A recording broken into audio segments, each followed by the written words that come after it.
تو بابا فرید نے کہا تھا اپنا اپنا مصلی اٹھاؤ. سب نے جب اپنا اپنا مصلی اٹھایا تھا تو سب کے مصلی کے نیچے چینی کی پڑیاں تھی، مگر آج ماں کی دعا قبول ہو رہی تھی. آج بابا فرید جب اپنے مصلی سے اپنے مصلی کو پڑھتا ہے تو آج ان کے مصلی کے نیچے چینی کی پڑیاں نہیں بلکہ چینی کا حوض نظر آ رہا ہے، شکر کا خزانہ نظر آ رہا ہے. تب سے دنیا بابا فرید کو گندے شکر کے نام سے پہچاننے اور جاننے لگی. مسلمانوں اس پاکیزہ مکہ کر رہا ہوں، آپ کا بچہ بھی مسجد کا نمازی بنتا نظر آتا، آپ کا بچہ بھی صبح اٹھنے کے بعد موبائل دیکھتا نظر نہیں آتا، بلکہ قرآن مقدس کو کھول کر جو کان سے نکال کر رہن اس کی تلاوت کرتا نظر آتا، نیک اعمال کرتا نظر آتا، اچھے افعال کرتا نظر آتا. مگر آپ کیا ہے؟ آپ تو اپنے بچوں کے ہاتھوں میں موبائل دیکھتے ہو اور دیکھ کر فخر محسوس کرتے ہو کہ میرا بچہ موبائل چلانا سیکھ گیا ہے، یوٹیوب استعمال کرنا سیکھ گیا ہے، فیس بک استعمال کرنا جان گیا ہے. اور ایسے ہی باپ چاہی کس میں کے باپ چھاتی پیٹ تک چوراہے پر کہا کرتے ہیں کہ میرا بیٹا موبائل چلانا سیکھ گیا ہے، یوٹیوب استعمال کرنا جان گیا ہے، فیس بک استعمال کرنا جان گیا ہے، انسٹاگرام استعمال کرنا جان گیا ہے. اے ظالم اور چاہی باپ، تجھ کو اس بات پر فخر نہیں کرنا چاہیے کہ تیرا بیٹا 8 سال عمر میں یوٹیوب چلانا جان گیا ہے یا 10 سال عمر میں فیس بک استعمال کرنا جان گیا ہے. تجھے اس بات پر فخر نہیں ہونا چاہیے، تجھے تو فخر ہونا چاہیے جب تیرا بیٹا 8 سال عمر میں مسجد کے گیٹ کو کھول کر وضو کر کے وضو خانے میں مسجد میں جا کر خدا کی بارگاہ میں اپنی پیشانی کو جھکانے والا بن جائے. صبح سویرے اٹھ کر جو کام سے قرآن کو نکال کر محبت سے ہونٹوں سے بوسہ لگا کر آنکھوں سے لگا کر رہل پر رکھ کر اسے پڑھنے کی عادت پیدا کر لے، تیرے قرآن مقدس کی تلاوت کا عادی بن جائے.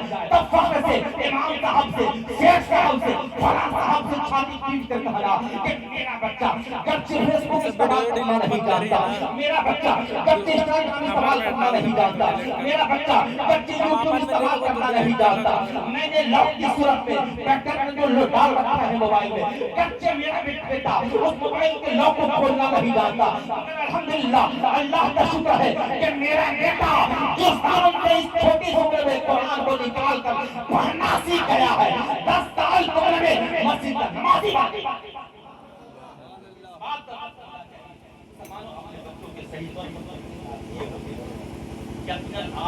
آپ کا بھی فرمانبردار بننا نظر آتا ہے. آپ چاہتے ہیں کہ آپ کا بچہ آپ کا فرمانبردار بن جائے. جملہ دے رہا ہوں کہ آپ اللہ اس کے رسول کی کتنی فرمانبرداری کریں.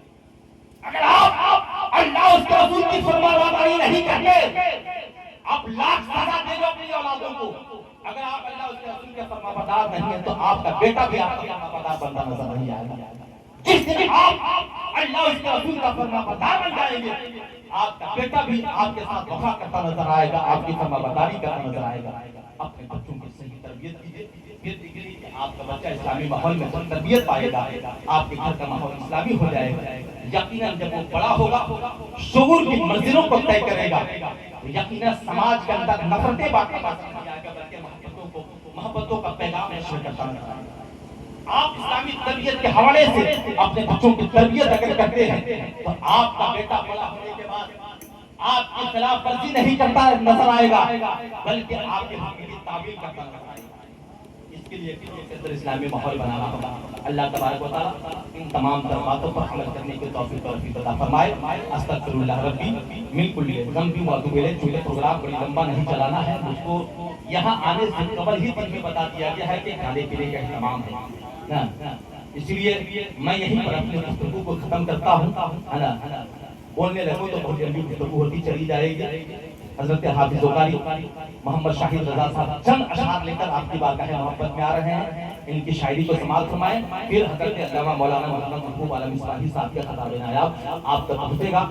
حضرت حافظ وقاری شاہد رضا صاحب کی استقبال کر لیجیے. نعرہ تکبیر، اللہ اکبر. اور دھیرے سے بولیے نا، بائی پاس بالکل نزدیک بن گیا ہے. ہو سکتا ہے پولیس والے ادھر سے گزر رہے ہوں گے، پرشاسن کے لوگ آپ کی زبان سے کلمہ پڑھتے ہوئے آپ کی کلمے کی آواز کو سن کر آ جائے. اب آپ کو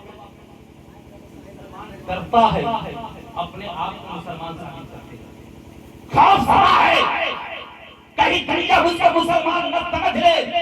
ایسی خوف کے سائے میں آج کا نوجوان ہاتھوں میں کالا پہن رہا ہے، لال پیلے دھاگے پہن رہا ہے تاکہ دنیا مجھ کو مسلمان نہ سمجھے۔ اے ظالم جاہل انسان، تجھے اس بات کا عقیدہ ہے نا تو تجھے ایک دن مرنا ہے۔ یاد رکھو موت صرف ایک ہی بار آئے گی، ڈبل آنے والی نہیں۔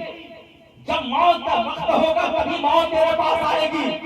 جب تجھے کچھ معلوم ہے کہ ہمیں مر جانا ہے تو غیروں کی مشابہت اختیار کر کے مت مرو، شان سے مرو، اسلامی تمام تر شاعر کو اپنا کر مرو، تاکہ تلک پر جب تیری لاش تڑپ رہی ہو دنیا یہ کہے یہ کسی غدار کی نہیں بلکہ وفادار رسول کی لاش تڑپ۔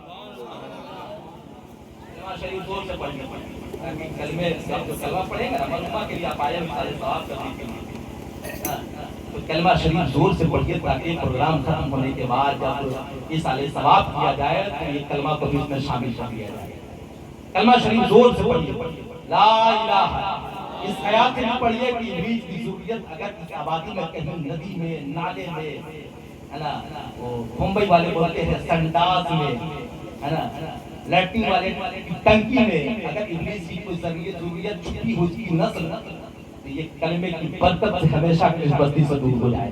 زور سے کلمہ شریف پڑھیے، لا الہ الا اللہ محمد رسول اللہ صلی اللہ تعالی وسلم۔ اسلام زندہ باد، مسلک اعلیٰ حضرت پائندہ باد، حضرت حافظ و قاری محمد شاہد اللہ۔